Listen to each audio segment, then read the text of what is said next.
Hi, I'm Doug Keck, and welcome to the Catholic Sphere. You know, each week we tackle topics important to Catholics around the globe with a different host and a different focus. And this week our subject is, in fact, theology, the topic, the role of the laity in secular affairs. Today we are joined by author, philosopher, and mother, Carrie Gress. She joins us from Virginia. We also have an author and former secretary for the public affairs of the National Conference of Catholic Bishops, and that is Russell Shaw. He joins us from Maryland. And finally, we're joined by, as always, EWTN's Vice President of Theology, Colin Donovan.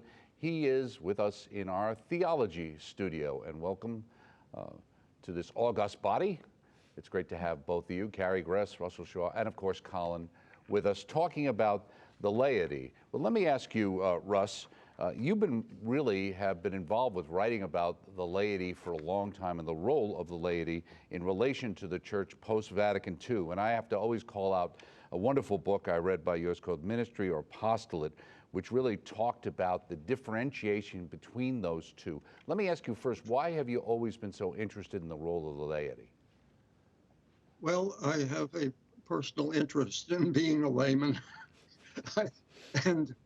I think a lot of it in recent years comes from the fact that, professionally speaking, I spent a long time working with clerics, and almost without exception, they were all really good guys, and I enjoyed working with them. But I began to realize that there were, what shall I say, built-in tension points between me as a layman and them as priests, as members of the clergy, priests, bishops, sometimes archbishops and cardinals. I repeat, they were all great guys, but there was a great gulf between me and them by reason of the difference in state and life, and the fact that they were ordained and I was just a simple layman. Well, I'm still a simple layman, but I'd like to understand the relationship between the clerics and then the laity a bit better than we've been understanding it for some years now. Right. Now, Carrie, you're an author of multiple books, including the latest, greatest, a really powerful book, AntiWoman. Now, as a woman dealing from the lay perspective in relation to the church, you probably even have a different experience, right?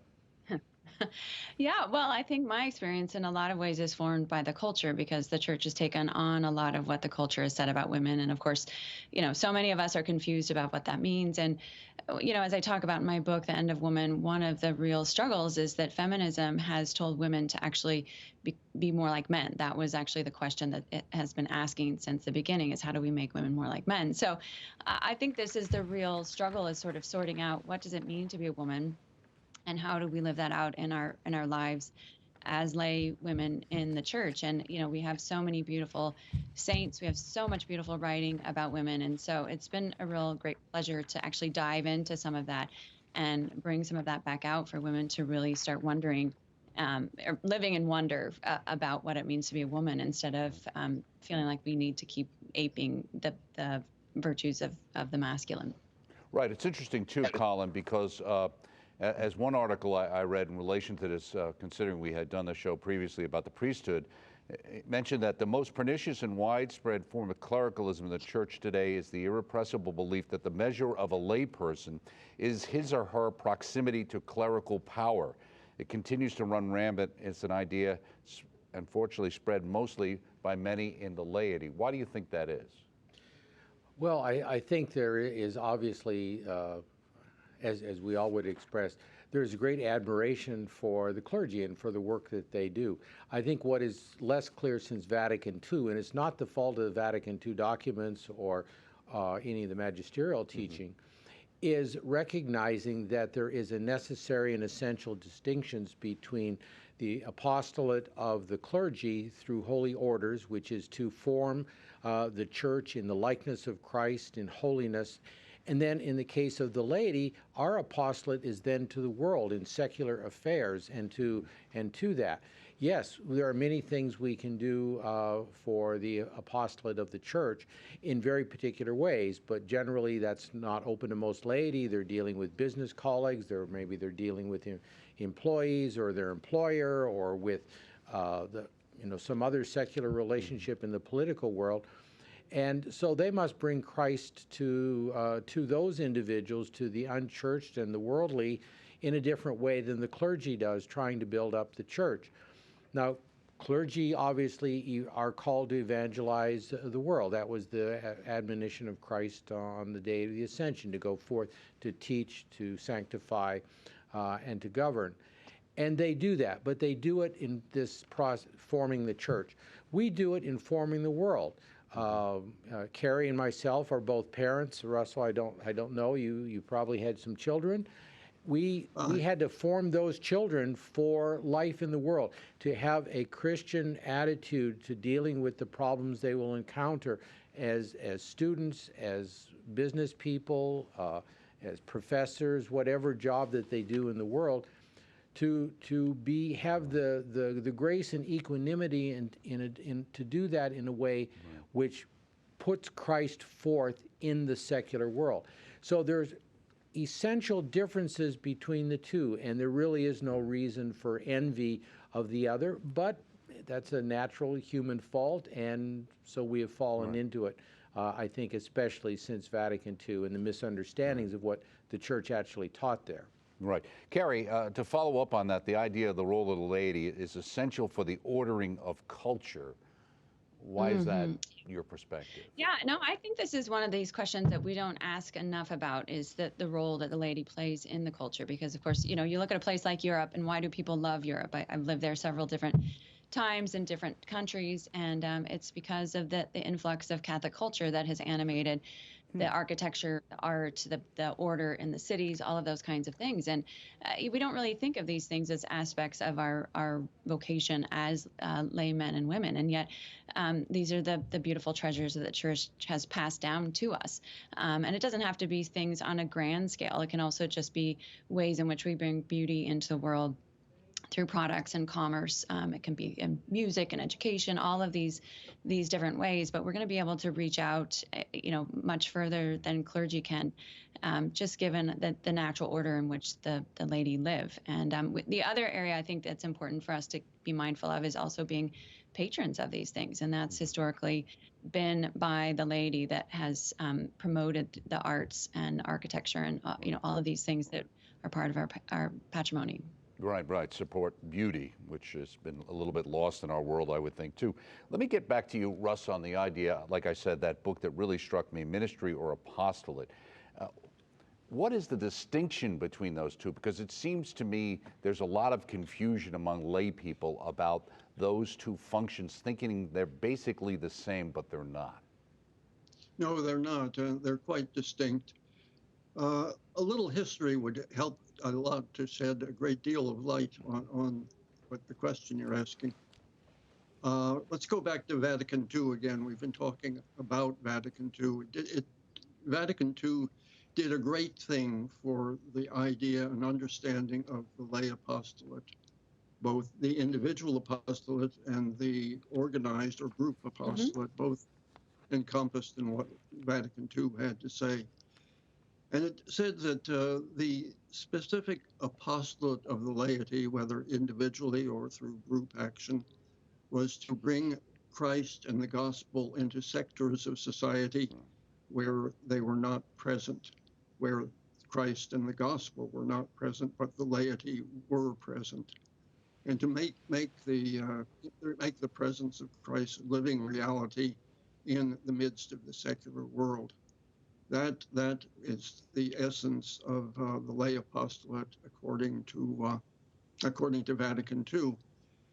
And the Council wanted to make it clear, and did make it clear, although we've tended to forget it, that this apostolate of the laity did not come to the laity by reason of delegation or concession on the part of the clergy, that it was an intrinsic responsibility of lay people as a result of their baptism and confirmation. In other words, the calling to lay apostolate comes to a lay person through his or her baptism and not in some other way. That had never been said with such authority and on such a level in the Church until Vatican II and the Pope said it together. Several years after Vatican II, though, something strange happened as far as apostolate and ministry are concerned. Pope Paul VI published a document then on ministries. It was a good document, and the Pope meant only the best for the Church and for everybody concerned by the issuance of this document on ministry. In it, he said that there were several ministries which lay people could perform.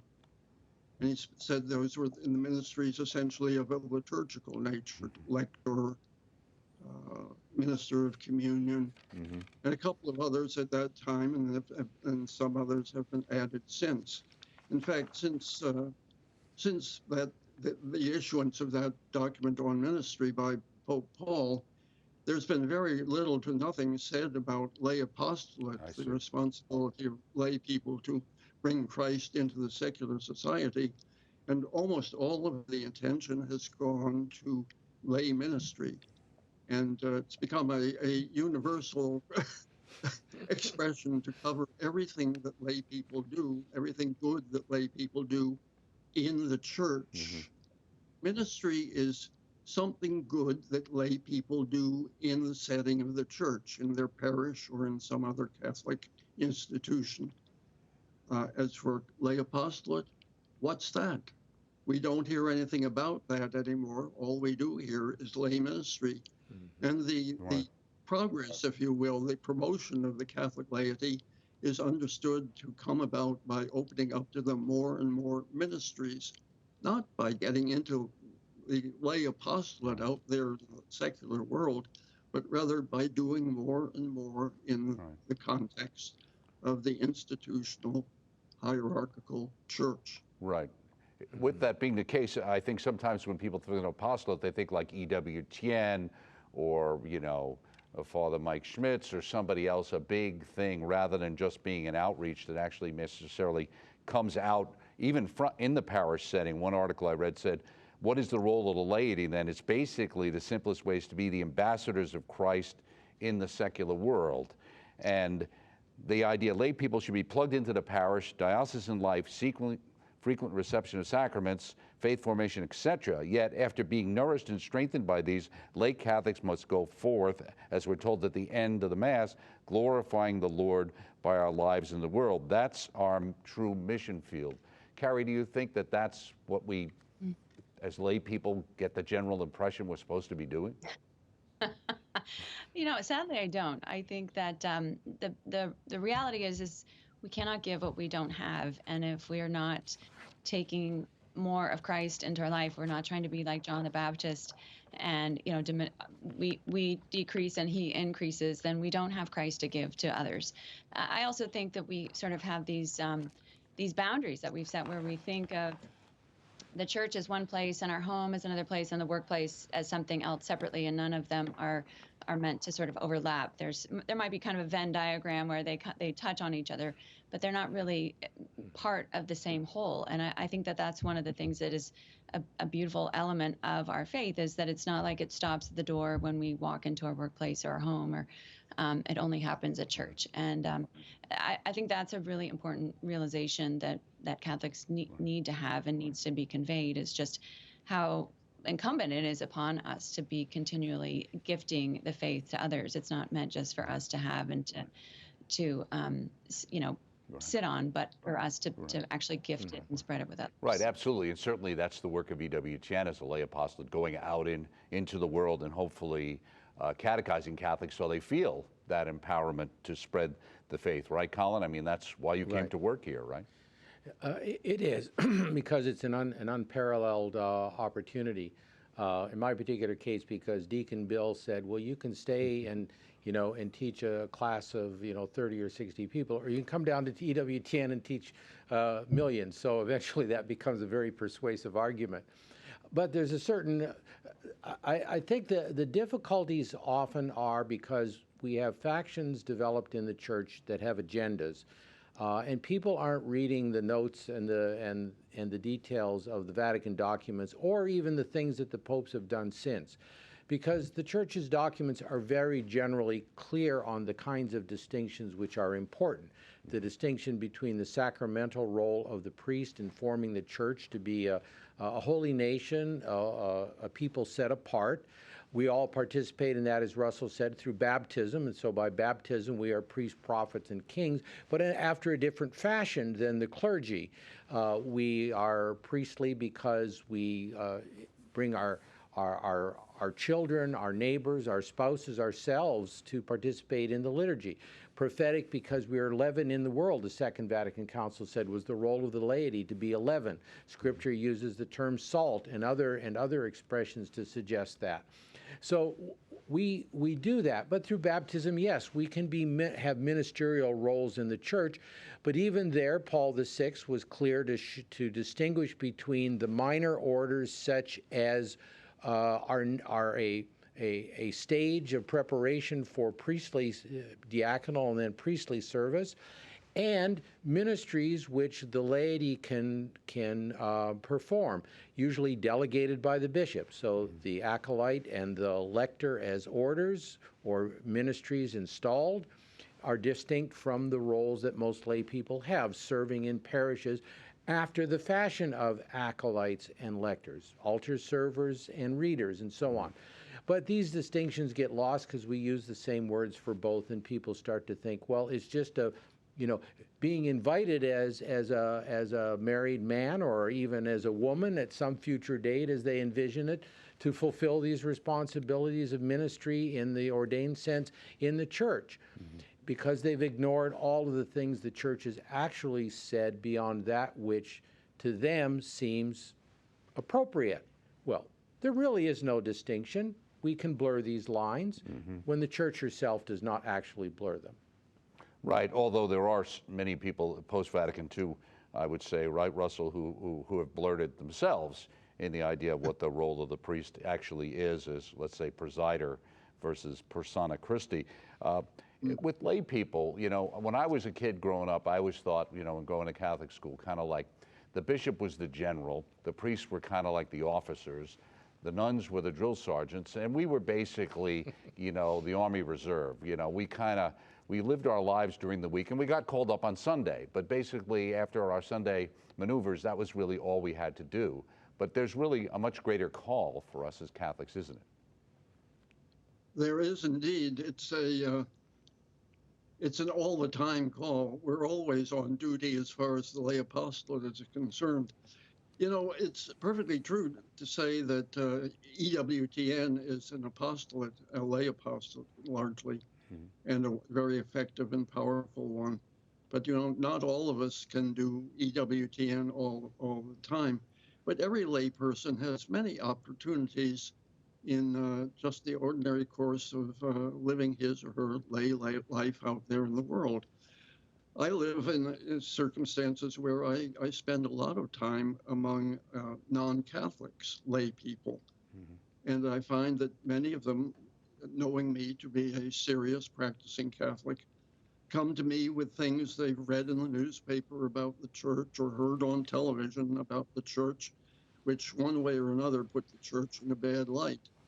And they ask me, in fact, is this true, what you have to say about this?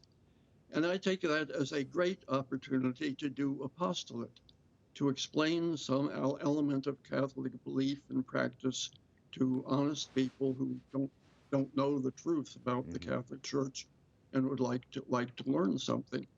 So I do my bit of apostolate, maybe over the dinner tape or the lunch tape, or in many different lay settings with many different good, honest, non-Catholic lay people. It's a very important apostolate, and it's something I just do myself. And I think that it's important that every Catholic be, what shall I say, prepared both intellectually and in terms of motivation to handle those everyday opportunities for doing apostolate, which are going to come up inevitably and over again in your contacts with non-Catholics. Right, absolutely. And Carrie, you alluded to the idea of the home and how important the idea is you can't give away what you don't have, and the importance of inculcating the faith into your family, children, and having a lifestyle that reflects that, right? Yeah. Well, I think it's vitally important, partially because, the home is called the domestic church, but why is it called that? Part, if we look at the elements of the church and we look at the elements of the home, there's a lot of overlap. In philosophy, we call them the transcendentals, but I've massaged those for my own work in theology of home and really looking at, if you go to church, light is important, safety, nourishment, comfort. Even at one point, the congregation is fed the body of Christ, and the priest actually does the dishes at the end of Mass. I was thinking about this morning at Mass, watching the dishes be cleaned at the end of the Mass. And these are all things that happen at home, every day. We moms and people that care for their children are sense and feel the banality of it, and yet this is also important because this is really forming souls, it's forming the home, you're bringing order to it, you're nourishing safety, all these things that you see in the church. And I think there's something really powerful about the home, especially when the home is being, family is living out in the way that reflects this parallel with the church, because we can't always get people to go to church with us, but it's much easier to get people to come have a meal at our home. And through that gift of hospitality for people to see, there's something different about this family. There's something different about this home. I want more of whatever this is. And I think that's one of the most incredible places of entry, is to invite people into our home and let them see and feel and live the difference of, what the Catholic faith has to offer. Well, how do you react? I mean, obviously, where you live is a very secular area. You obviously deal with people like Russ does in a non-Catholic, secular kind of world where, and as you talked about in your AntiWoman book and some other books about, dealing with like the feminist perspective where people inside the church look, well, it's very patriarchal and women are not given a fair shake and the priesthood's not open, etc. How do you deal with people who say, well, how can you be so supportive and involved with a church that's so anti-woman? Yeah. Well, I mean, I think that there's some basic questions to start sort of picking away at that argument. One of them is, of course, that we haven't seen women become happier through feminism. And I think that so many of us really realize women are very much focused on the richness of relationships. And this is something that's just fundamental to who we are, and this emphasis on it. And I think this is something that obviously the church has to offer, but it offers us more than that. It offers us a sense of motherhood. And I don't just use that word in a biological sense. It offers us both psychological and spiritual motherhood. And the church itself is called a mother. It's, the building itself is referenced as a she in Romance languages. It's the nave, the main part of the church, refers to a ship, which is another one of those feminine words in foreign language, in Romance languages. So I think there are a lot of elements that people just never think about. They don't think about these aspects of what it means to be a woman, again, because we've really idolized the masculine. And when you start framing it in this context and help people understand that we have to say something fundamentally about who we are. We have to define ourselves. And the best and most basic way to do that is through motherhood. Again, not just limiting that to the biological. And so we have the example of the church, we have the example of the saints, we have cloistered religious who are frequently called mother. And all of these kinds of things speak to something that I think people are very hungry for. And when you frame it in that way, instead of the typical flashpoints of, left versus right kind of talking points, then people are much more open to it and can think of it without having kind of a knee-jerk reaction to it. Right. Russell, as a follow-up, because of somebody who kind of deals in the same milieu, and as you mentioned, many non-Catholics you deal with, how do you deal with that, where they kind of look at the church as being regressive and puritanical and holding back and not being open to women, etc.? Well, for one thing, I try not to be defensive. I try to admit faults where there are real faults, and certainly when you look at the history of it, as I said to one of my friends the other day when we were having this kind of conversation, the Catholic Church has been around for 2,000 years, and in 2,000 years, just about anything can happen, and believe me, it has. So I don't apologize for the things which are wrong or have been wrong or which are done poorly or done badly. But I also try to correct things which are absolute mistakes when what shall I say? I try to distinguish between the church and its members, if you will, and make the point that the church is a good, sound, solid, immensely edifying and encouraging entity, which was created by Jesus Christ and is sustained now by the Holy Spirit, and we're just partners with Christ and this Holy Spirit in this thing called the church. So one of the most important things we can do, I think, in forming the laity for apostolate is to form them well enough on church history and church doctrine to be able to speak intelligently, not to big audiences, but just to individual non-Catholics who come to them with problems, questions. What about this? What's about this scandal, that scandal, this problem, that problem? I repeat, don't be defensive. Don't deny that bad things have happened if they have happened, but don't let mistakes in recounting the past. Don't let mistakes and errors pass unchallenged, and be ready to explain really what the church does positively teach and stand for, while admitting the mistakes that some of us have made and continue to make as individuals who fall far short of the ideal.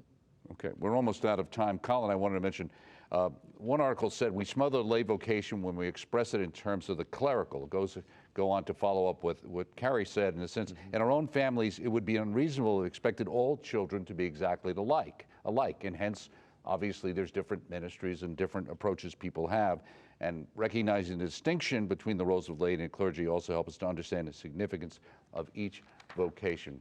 What's your advice to somebody who's trying to find out where they fit into their parish in a ministry or in a vocation way? Well, and it's not just within their parish, it's within the church. I think in recent centuries, we've gotten more into the idea of what is the particular vocation of the laity. You can go back to Francis de Sales and sort of revising the monastic approach to lay sanctity by in his writings to encourage a more lay situational approach to living. And there are many other apostolates since their Opus Dei with its, to form those who will be leaders in society and so on. But all of this gets down to the basic point that if we see ourselves before God, God is the one who has the right idea of what we are to be and where we are to go and where we are to work. So our discernment is not, well, I've got to be this or I've got to be that. My discernment should be, what does God have planned for me? What's the vocation I'm being called to? Without any envy of the other vocations. I think a lot of people then will have vocational regrets and they'll go off, be sad in the vocation that they've got because they have regrets about their decisions. No, if you proceed carefully, you will sort it out and God will lead you where you're meant to be. And I think that's the difficult part. Yes, you do that with the guidance of a spiritual director or a family member or wise people, Catholics that you know. But nonetheless, it is something that we do with God. And even the church recognizes that, because the church is there, the bishop is there, the formator in the seminary is there to discern the truth of the vocation which the individual experiences. That's what, to confirm it or to say, I don't think you have it. Well, life does that for us. Right, and I regret that this show is too short. We are just out of time. We really appreciate you all joining us. Authors Carrie Gress and Russell Shaw, whose books are available through the EWTN Religious Catalog, of course, Colin Donovan. And we thank you for joining us. And don't forget to join us next week when our host will be Ryan Penny, right here on The Catholic Sphere. We'll see you next time.